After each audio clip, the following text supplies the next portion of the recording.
question is, what are the economic effects of fracking, and how does it affect America's energy security? I will do my best to see you at the corner of my eye. But, Yeah. Okay.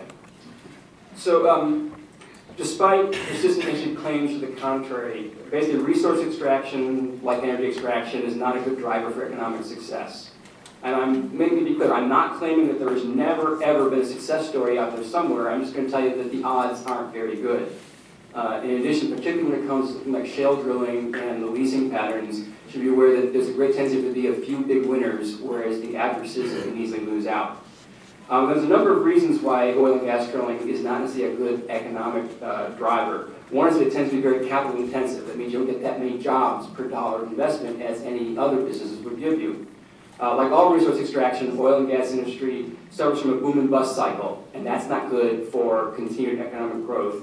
And also, there's a great tendency to harm other local businesses when gas industry comes to town. All these things hurt economic performance.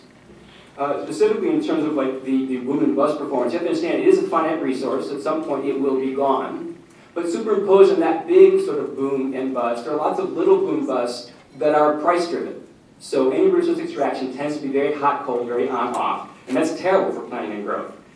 There's several different studies that show this. Headwaters Economics took a look at otherwise identical counties out in the western part of the country and found that those that had focused on resource and energy extraction, particularly oil and gas extraction, performed worse over the long term than other otherwise similar counties that did not. They found, in addition to things like median wage declines, things like that, less economic diversity, a greater gap between high and low incomes, and less way to attract investment dollars. All these things are bad for future economic growth. A similar report was recently completed just last year by West Virginia Center on Budget and Policy, and found exactly the same thing in West Virginia. Higher poverty rates, lower median incomes, and worse health outcomes in counties that had a lot of energy extraction. And that's one of the places the Marcellus drilling is taking place. Now, there are short-term economic gains during the boom phase. I'm sure we'll hear a lot about how great things are in Pennsylvania from the panel here. But please remember that is just the boom phase, and there will be a crash. In the development phase, when the wells are being drilled, there are a lot more jobs per well. But when that development phase is over, in the actual production phase, there's only 1 or 2 jobs for every 6 wells. In addition, a lot of the job claims by the industry are model jobs, not found jobs. And when folks have gone out there actually looking for the number of jobs the industry is claiming, they can't find them. The Keystone Research Group in Pennsylvania basically found 1/5 the number of jobs as claimed by the industry were created in Pennsylvania. Those jobs that are created are temporary, tend to be filled by out-of-town workers, and follow the rigs as they go into new towns for new drilling. Now, we'll warn the boom and bust is already happening in Pennsylvania. In the last 6 to 9 months, the number of rigs drilling in Pennsylvania has dropped by about 50%. So my guess is the next time we see some economic indicators, they're going to be a lot lower for Pennsylvania. So I suggest a research project, which is to send all those landmen back out to those landowners and sign leases with them and count how many come back alive. There are minuses as well as positives that come along with gas drilling. There tend to be higher prices in general, which is an economic drag on a lot of the other businesses doing work in an area. There's a crowding out. There's a competition for labor and for materials. New York dairy farmers are already seeing the prices for trucking milk go up because of the trucking demand down in Pennsylvania. It's also important to realize that environmental damage means economic loss. Ozone is typically found around gas fields. NOAA has measured it in Utah and Wyoming. And recently there was a report by TEDx pointing out that in Colorado they measured ozone precursors, the various kinds of hydrocarbons that lead to ozone in the gas field there. Ozone hurts agricultural production. Particularly for the upstate New York area, ozone is particularly bad on soybeans and grapes, which of course are part of the wine industry here. The clean air and clean water that we have are part of our economic drivers in this region. And so the tourism impacts of the viewshed of the clean air and water would be horrendous in the tourism industry. In Pennsylvania, the Pennsylvania Fish and Boat Commission examined sites near water and found that the water was impaired. In terms of energy independence, which is part of the question, take me 15 seconds. You can't drill wells fast enough because of declining shale production to make much increment in the energy to displace petroleum. And petroleum and gas are not used for the same sort of things. It doesn't make sense to try to produce gas to get us off of oil. Good, thank you. The other side, would you like to respond? Yes, I would. Energy independence has been in the nation's psyche ever since it was first proposed in November of 1973. An aspiration akin to landing the first man on the moon or defeating the Soviet Union, energy independence has proven far more elusive. So to put the economic effect of fracking in context, when the IEA, which is the International Energy Agency, issued its forecast this past Monday, just Monday, that the United States could be the world's largest oil producer by 2020 and energy self-sufficient by 2035. It predicted that something that has been impossible for 2 generations could be achieved largely because of fracking. Energy markets are global, meaning energy independence does not insulate the United States from global affairs or global prices. However, as the persistent $10 to $20 spread between Brent and WTI oil price shows, it's possible to have differential prices in global markets for an extended period of time. When price differences are large and stable, investment follows. For example, the price of natural gas in the United States has fallen from $9 to $3 per 1,000 cubic foot because of fracking. Natural gas is priced at an oil equivalent of $20 per barrel, or at a 4 times advantage over world prices. As a result, fuel, electricity, transportation, and raw materials are priced lower here than anywhere else in the world. Investment follows, and we're seeing it like the multi-billion-dollar plant that Shell has announced for Western Pennsylvania. It's a world-class ethane cracker which will create thousands of jobs and a hub for the resurgent petrochemical industry.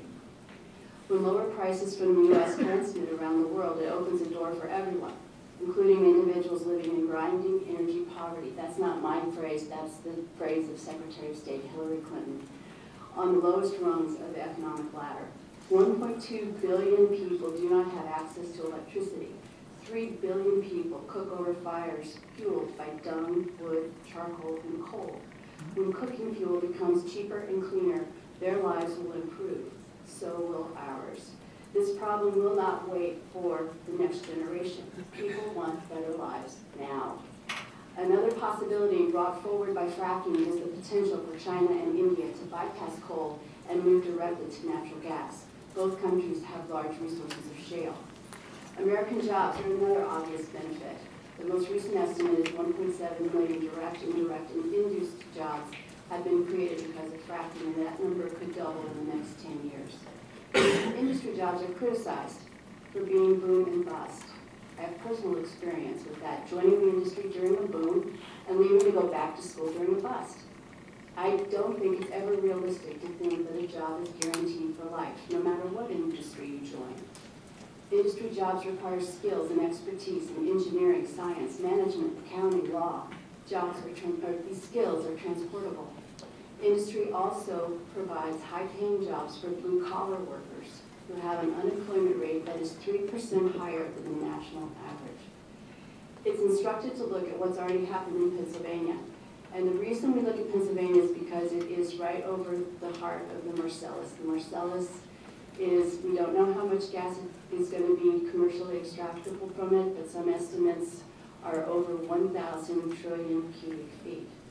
Before the Marcellus, the state imported 75% of its natural gas from the Gulf Coast states in Canada. Now the state exports gas. Did I say state imported 75%?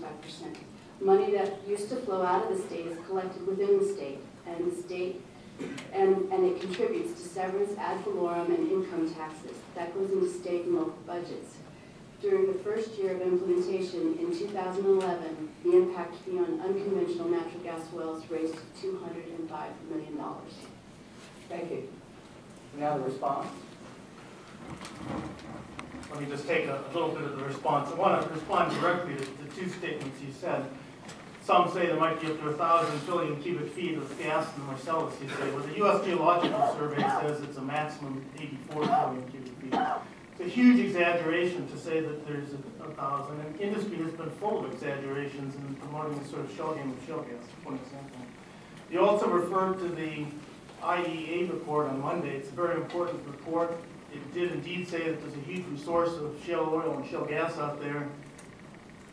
Their estimates are high compared to those of the geologists I know who've looked at it, in USGS and elsewhere. But the IEA also said it would be disastrous for global change, leading into our next question. to burn even a third of that resource. So it may be there, but it would be disastrous to use it. That's the conclusion of the IEA if you read the whole report. And just to reconfirm what I said earlier, there's no surprise there's some positive results in Pennsylvania. They're in exactly that part of the boom that we expect to have happen. But when those local businesses wind up going out of business because they can't afford to pay their workers anymore, they've been stuck in the gas industry, and then when the gas industry leaves, what's the level of workers to go back to? They will still be in that same state of grinding poverty. They'd be better off choosing better longer-term growth options. And in that same 35 energy independence year, I second what Bob said, it's actually the time frame we need to work to get off of fossil fuels. I'm going to quote Lisa Baker, who's the state senator from Susquehanna County. This is the speech that she gave to the Senate supporting Shell's ethane cracker. That's not a boom and bust kind of investment. Over the years, we've seen multiple economic strategies launched, countless incentives and assistance programs offered to jumpstart job creation. Few have had any hope of yielding the economic payoff anticipated from this project. Also, I want to address the reserves. Nobody knows how many reserves are in the shale. All we know is that it is aerially extensive. It's underneath New York, Pennsylvania, Ohio, West Virginia, and on into Kentucky. It is extensive. We also know that there are 23 oil and gas shows in the stratigraphic column of New York State. There is a lot of shale that will eventually, potentially be developed. Maybe not here, but it will be developed in other places. So I gave you a high end, but I want you, the reason why I did that was because this is one of the largest potential natural gas developments in the world. You have 30 seconds. Okay, I just want to bring it home because having been in the energy business in New York State for a long time and supplying natural gas to businesses in New York and working with people that basically kept companies around, energy is a building block of our industrial society. It's a building block of our society. Everybody in this audience realizes we can't live without it. If there's a comparison between the impacts, you're looking at a 3-acre impact for Marcellus or shale gas development. You're looking at a 200-acre impact for the same equivalent energy source as solar and a 500-acre impact of wind. What we have to do as a society is basically contribute to the energy structure we need to live. It's going to be a combination of all that. There's points in life in which we understand the benefit of what's underneath. Thank you. All right, we'll go on to the